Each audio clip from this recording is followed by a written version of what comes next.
ਸਤਿ ਸ੍ਰੀ ਅਕਾਲ। ਪਿਛਲੇ ਐਪੀਸੋਡ ਦੇ ਵਿੱਚ ਜਿੱਥੇ ਆਪਾਂ ਗੱਲ ਛੱਡੀ ਸੀ, ਅੱਜ ਮੈਂ ਉੱਥੇ ਹੀ ਸ਼ੁਰੂ ਕਰਦਾ। ਮੈਡੀਕਲ ਕਾਲਜ ਦੇ ਵਿੱਚ ਜਦੋਂ ਵਿਦਿਆਰਥੀ ਇੰਟਰ ਕਰਦਾ ਹੈ, ਪਹਿਲੇ 2 ਵਰਸ਼ਾਂ ਦੇ ਵਿੱਚ ਉਸ ਨੂੰ ਸਰੀਰ ਦੀ ਪੂਰੀ ਐਨਾਟੋਮੀ, ਜਿਹਨੂੰ ਅਸੀਂ ਕਹਿ ਦਿੰਦੇ ਹਾਂ ਸਰੀਰ ਦੀ ਕੰਸਟਰਕਸ਼ਨ, ਇਨਫਰਾਸਟ੍ਰਕਚਰ, ਕਿ ਸਰੀਰ ਦੇ ਅੰਦਰ ਕੀ ਕੀ ਚੀਜ਼ਾਂ ਹਨ, ਉਹਨਾਂ ਨੂੰ ਹੱਡੀਆਂ ਦਾ ਨੌਲੇਜ ਦਿੱਤਾ ਜਾਂਦਾ ਹੈ। ਉਸ ਤੋਂ ਮਗਰੋਂ ਉਹਨਾਂ ਨੂੰ ਮਸਲ ਪੱਠਿਆਂ ਦਾ ਨੌਲੇਜ ਦਿੱਤਾ ਜਾਂਦਾ ਹੈ। ਉਸ ਤੋਂ ਮਗਰੋਂ ਉਸ ਨੂੰ ਅੰਦਰ ਦੇ ਅੰਗਾਂ ਦਾ ਨੌਲੇਜ ਦਿੱਤਾ ਜਾਂਦਾ ਹੈ, ਔਰ ਉਸ ਤੋਂ ਮਗਰੋਂ ਉਸ ਨੂੰ ਨਰਵਸ ਸਿਸਟਮ ਦਾ ਨੌਲੇਜ ਦਿੱਤਾ ਜਾਂਦਾ ਹੈ। ਇਹ 4 ਗੱਲਾਂ ਦੇ ਉੱਤੇ ਅੱਜ ਡਾਕਟਰੀ ਨਿਰਭਰ ਕਰਦੀ ਰਹੀ। ਪਰ ਹੁਣ ਜਦੋਂ ਬਿਮਾਰੀਆਂ ਤਣਾਅ ਦੇ ਰੂਪ ਵਿੱਚ ਆਈਆਂ, ਸਟ੍ਰੈਸ ਦਾ ਰੂਪ ਜਿਹੜਾ ਹੈ ਉਹ ਲਗਭਗ 50-60 ਵਰਸ਼ ਪਹਿਲਾਂ ਸ਼ੁਰੂ ਹੋਇਆ। 20ਵੀਂ ਸਦੀ ਦੇ ਮੱਧ ਵਿੱਚ ਇਹ ਚੀਜ਼ ਸਾਹਮਣੇ ਆਈ ਤਾਂ ਤਣਾਅ ਦੇ ਉੱਤੇ ਲੈਕਚਰ ਹੋਣੇ ਸ਼ੁਰੂ ਹੋਏ, ਔਰ ਤਣਾਅ ਦੇ ਵਿੱਚ ਸਾਈਕੈਟ੍ਰਿਸਟ, ਨਿਊਰੋਬਾਇਓਲੋਜਿਸਟ, ਫਿਜ਼ੀਓਲੋਜਿਸਟ, ਹਾਰਟ ਸਪੈਸ਼ਲਿਸਟ, ਇਹ ਸਭ ਡਾਕਟਰਾਂ ਦੀ ਆਪਣੀ ਰਾਏ ਅਨੁਸਾਰ ਚੱਲੇ। ਪਰ ਮੈਂ ਆਪਣੇ 50 ਵਰਸ਼ ਦੇ ਪ੍ਰੈਕਟੀਕਲ ਅਨੁਭਵ ਔਰ ਅਭਿਆਸ ਤੋਂ ਆਪ ਜੀ ਨੂੰ ਇਹ ਚੀਜ਼ ਦੱਸਦਾ ਕਿ ਅੰਦਰ ਦੀ ਐਨਾਟੋਮੀ ਨੂੰ ਜਾਣਨਾ, ਅੰਦਰ ਦੀ ਸਟਰਕਚਰ ਨੂੰ ਜਾਣਨਾ, ਕਿ ਚੇਤਨ ਸ਼ਕਤੀ, ਕੌਨਸ਼ੀਅਸ, ਇਸ ਦੇ ਅੰਦਰ 4 ਚੀਜ਼ਾਂ ਹਨ। ਇੱਕ ਤਾਂ ਇਸ ਨੂੰ ਕਹਿ ਦਿੰਦੇ ਹਾਂ ਚੇਤਨਾ, ਦੂਜੇ ਸ਼ਬਦਾਂ ਵਿੱਚ ਰੂਹ ਜਾਂ ਆਤਮਾ। ਆਤਮਾ ਜਿਹੜੀ ਹੈ ਉਹ ਸਭ ਤੋਂ ਪਹਿਲਾਂ ਆਪਦੀਆਂ 3 ਸ਼ਕਤੀਆਂ ਦੁਆਰਾ ਕੰਮ ਕਰਦੀ। ਉਹਦੀਆਂ 3 ਸ਼ਕਤੀਆਂ ਕਿਹੜੀਆਂ? ਉਹਦੀ ਮਾਈਂਡ, ਮਨ, ਇੰਟੈਲੈਕਟ, ਬੁੱਧੀ, ਔਰ ਤੀਸਰੀ ਸ਼ਕਤੀ ਹੈ ਐਟੀਟਿਊਡ, ਦ੍ਰਿਸ਼ਟੀ। ਹੁਣ ਆਪਾਂ ਬਾਹਰਲੀ ਦੁਨੀਆ ਤੋਂ ਇਹ ਸਰੀਰ ਦੇ ਦੁਆਰਾ, ਸਰੀਰ ਬਹੁਤ ਮਹੱਤਵਪੂਰਨ ਹੈ। ਕਿਹਾ ਵੀ ਜਾਂਦਾ ਹੈ ਹੀਰੇ ਜੈਸਾ ਜਨਮ। ਇਹ ਸਰੀਰ ਦੇ ਦੁਆਰਾ ਹੀ ਅਸੀਂ ਆਤਮਾ ਕਰਮ ਕਰ ਸਕਦੇ, ਸੋਚ ਸਕਦੇ, ਕਿਸੇ ਵਿਧੀ ਦੁਆਰਾ ਕਿਸੇ ਸਮੱਸਿਆ ਦਾ ਹੱਲ ਕਰ ਸਕਦੇ, ਸਮਾਧਾਨ ਕਰ ਸਕਦੇ। ਉਸ ਦੇ ਪਹਿਲੇ ਮੈਂ ਕੁਝ ਗੱਲਾਂ ਵਿਚਾਰਾਂ ਉੱਤੇ ਦੱਸੀਆਂ ਸੀ। ਸਭ ਤੋਂ ਪਹਿਲਾਂ ਜਿਹੜਾ ਵਿਚਾਰ ਆਉਂਦਾ ਹੈ, ਉਹ ਵਿਚਾਰ ਤੋਂ ਪਹਿਲਾਂ ਸਾਡੀ ਯਾਦਾਸ਼ਤ ਕਿਸੇ ਗੱਲ ਵੱਲ ਆਉਂਦੀ ਹੈ। ਅਗਰ ਆਪਾਂ ਇੱਕ ਜਗ੍ਹਾ ਤੇ ਬੈਠੇ ਹਾਂ, ਕੋਈ ਸਤਸੰਗ ਕਰ ਰਹੇ ਹਾਂ, ਬੈਠੇ ਬੈਠੇ ਮਨ ਘਰ ਚਲਾ ਗਿਆ, ਔਰ ਜਿੱਥੇ ਵੀ ਅਸੀਂ ਹੋ ਕੇ ਆਏ ਉਹ ਯਾਦ ਆਈ, ਉਸ ਦੇ ਨਾਲ ਉਹ ਵਿਚਾਰ ਜੁੜ ਗਏ, ਉਹ ਕੜੀ ਫਿਰ ਜੁੜਦੀ ਗਈ। ਤਾਂ ਇਸ ਤਰ੍ਹਾਂ ਇਹ ਚੀਜ਼ ਹੈ ਕਿ ਵਿਚਾਰ ਨੂੰ ਅਸੀਂ 10 ਕਿਸਮ ਦੇ ਵਿਚਾਰਾਂ 'ਚ ਵੰਡਿਆ, ਪਰ 4 ਮੇਨ ਕਿਸਮ ਦੇ ਵਿਚਾਰ ਹਨ। ਇੱਕ ਵਿਚਾਰ ਹੈ ਜਿਹਨੂੰ ਅਸੀਂ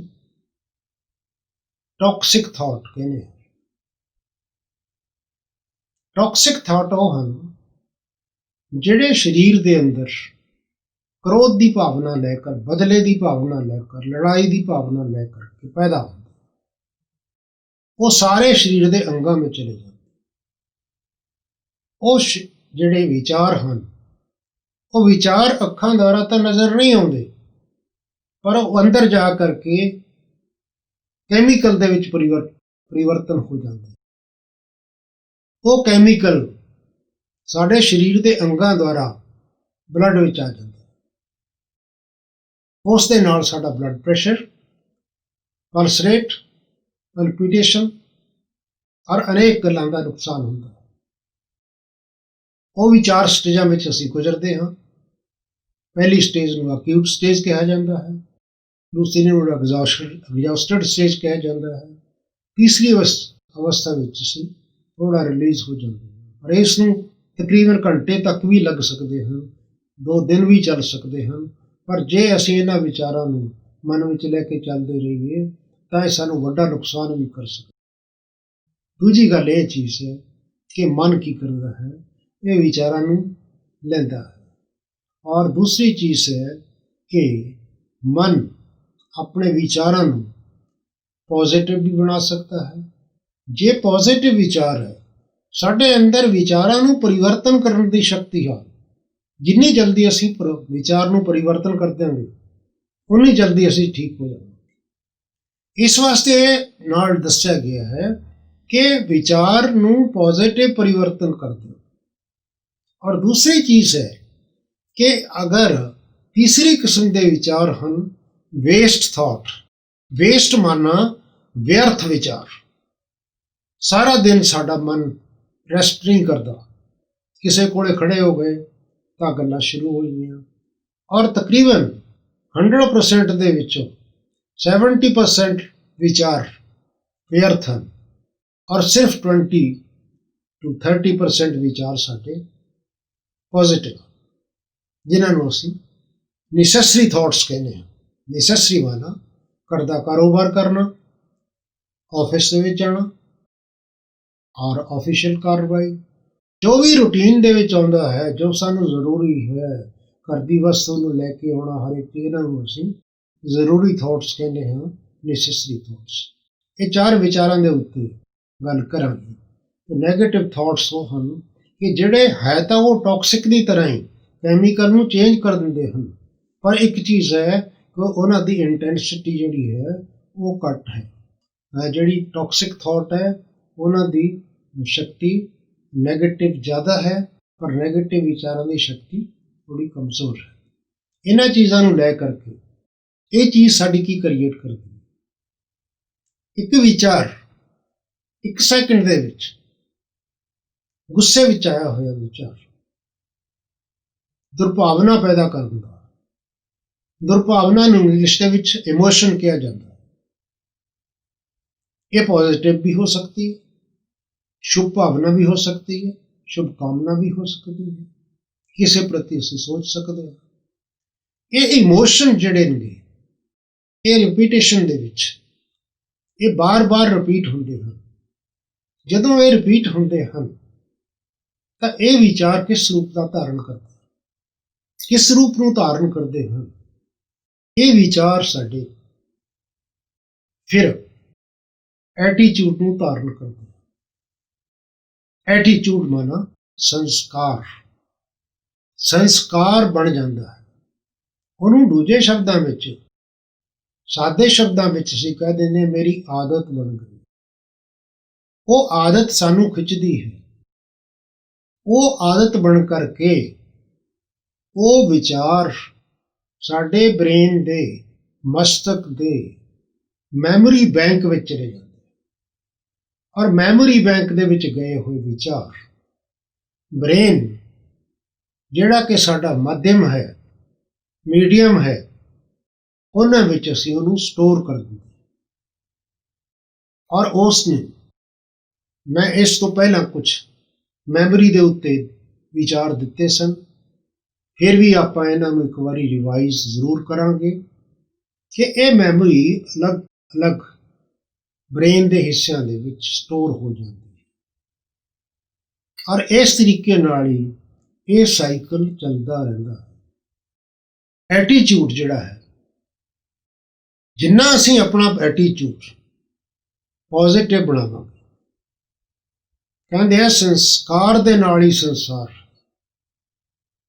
ਜੇ ਸਾਡਾ ਸੰਸਕਾਰ ਪੋਜ਼ਿਟਿਵ ਹੈ, ਉਸ ਨੂੰ ਦੂਸਰੇ ਸ਼ਬਦਾਂ ਵਿੱਚ ਅਸੀਂ ਵਿਰਤੀ ਦਾ ਰੂਪ ਵੀ ਦੇ ਦਿੰਦੇ ਕਿ ਸਾਡੀ ਵਿਰਤੀ ਸ਼ੁਭ ਹੈ, ਸ਼ੁੱਧ ਹੈ, ਤਾਂ ਸਾਡੀ ਦ੍ਰਿਸ਼ਟੀ ਜਿਹੜੀ ਹੈ ਉਹ ਕ੍ਰਿਮੀਨਲ ਨਹੀਂ ਹੋਏਗੀ, ਉਹ ਸਕਾਰਾਤਮਕ ਹੋਏਗੀ।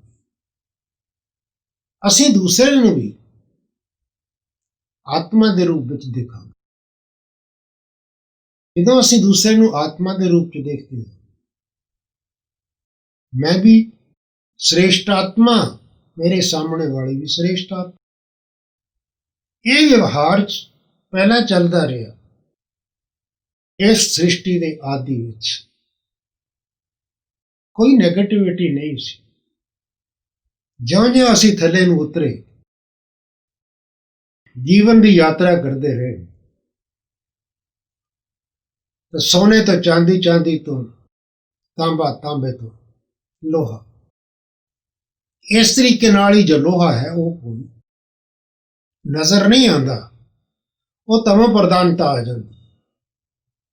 ਜਿਹੜੀ ਸਤੋ ਪ੍ਰਧਾਨਤਾ ਸੀ, ਉਹਦੇ ਵਿੱਚ ਸਤੋ ਗੁਣ ਸਨ, 7 ਕਿਸਮ ਦੀ ਪੋਜ਼ਿਟਿਵ ਵਿਰਤੀਆਂ ਸਨ। ਗਿਆਨ, ਪੀਸ, ਪਿਓਰਿਟੀ ਐਂਡ ਪਾਵਰ, 3 ਚੀਜ਼ਾਂ ਤਾਂ ਇਹ ਸਨ। ਔਰ ਉਸ ਦੇ ਨਾਲ ਪਿਆਰ, ਔਰ ਉਸ ਦੇ ਨਾਲ ਖੁਸ਼ੀ। ਸਾਡੇ ਜੀਵਨ ਦੇ ਵਿੱਚ ਇਹ ਗੱਲਾਂ ਚੱਲਦੀਆਂ ਰਹੀਆਂ ਤਾਂ ਅਸੀਂ ਖੁਸ਼ ਰਹੇ, ਬਿਮਾਰੀ ਤੋਂ ਮੁਕਤ ਰਹੇ। ਪਰ ਜਿਉਂ-ਜਿਉਂ ਇਹ ਗੱਲਾਂ ਨੈਗੇਟਿਵ ਰੂਪ ਧਾਰਨ ਕਰਦੀਆਂ ਗਈਆਂ, ਸਾਡੇ ਵਿਚਾਰਾਂ ਵਿੱਚ ਅੰਤਰ ਹੁੰਦਾ, ਸਮਾਜ ਦੇ ਵਿੱਚ ਸਮਾਜਿਕ ਸਵਾਸਥ ਵੀ ਪ੍ਰਭਾਵਿਤ ਹੋਈ, ਪਰਿਵਾਰਾਂ ਦੇ ਵਿੱਚ ਪਰਿਵਾਰ ਵੀ ਪ੍ਰਭਾਵਿਤ ਹੋਏ। ਜਿਹੜਾ ਸ਼ੁਭ ਵਿਚਾਰ, ਸ਼ੁਭ ਪਿਆਰ, ਪਰਮਾਤਮਾ ਤੋਂ ਮਿਲੀਆਂ ਹੋਈਆਂ ਸ਼ਕਤੀਆਂ, ਪਰਮਾਤਮਾ ਤੋਂ ਮਿਲਿਆ ਹੋਇਆ ਵਿਚਾਰ, ਉਹ ਵਿਚਾਰ ਨੂੰ ਅਸੀਂ ਖੋ ਬੈਠੇ। ਹੁਣ ਅਸੀਂ ਇੱਕ ਪ੍ਰਕਾਰ ਦੇ ਆਪਣੇ ਪਰਮ ਪਿਤਾ ਪਰਮਾਤਮਾ ਨਿਰਾਕਾਰ ਜੋਤੀ ਸਰੂਪ ਤੋਂ ਨਿਆਰੇ ਹੋ ਗਏ। ਦੂਜੇ ਸ਼ਬਦਾਂ ਵਿੱਚ ਇਹ ਕਹੀਏ ਕਿ ਆਪਾਂ ਯਤੀਮ ਬਣ ਗਏ। ਅੱਜ ਫਿਰ ਸਾਨੂੰ ਉਸੇ ਪਾਵਰ ਹਾਊਸ ਦੇ ਨਾਲ ਕਨੈਕਸ਼ਨ ਜੋੜਨ ਦੀ ਜ਼ਰੂਰਤ ਹੈ ਤਾਂ ਕਿ ਪੂਰੀਆਂ ਸ਼ਕਤੀਆਂ ਨੂੰ ਗ੍ਰਹਿਣ ਕਰ ਸਕੀਏ, ਆਪਾਂ ਇਹਨਾਂ ਬਿਮਾਰੀਆਂ ਨਾਲ ਲੜ ਸਕੀਏ। ਅਗਲੇ ਵਿਚਾਰਾਂ ਦੇ ਵਿੱਚ ਮੈਂ ਮੈਮਰੀ ਪਾਵਰ ਦੇ ਉੱਪਰ ਫਿਰ ਰਿਵਾਈਜ਼ ਕਰਾਂਗਾ ਕਿ ਮੈਮਰੀ ਪਾਵਰ ਨੂੰ ਪਾਵਰਫੁਲ ਕਿਵੇਂ ਬਣਾਇਆ ਜਾਵੇ, ਕਿ ਯਾਦਦਾਸ਼ਤ ਸਾਡੀ ਕਾਇਮ ਕਿਵੇਂ ਰੱਖੇ ਹੈ, ਉਸ ਦੇ ਉੱਪਰ ਮੈਂ ਵਿਚਾਰ ਦੇਵਾਂਗਾ। ਇਸ ਦੇ ਨਾਲ ਵਿਰਾਮ ਦਿੰਦਾ ਹੋਇਆ ਸਤਿ ਸ੍ਰੀ ਅਕਾਲ।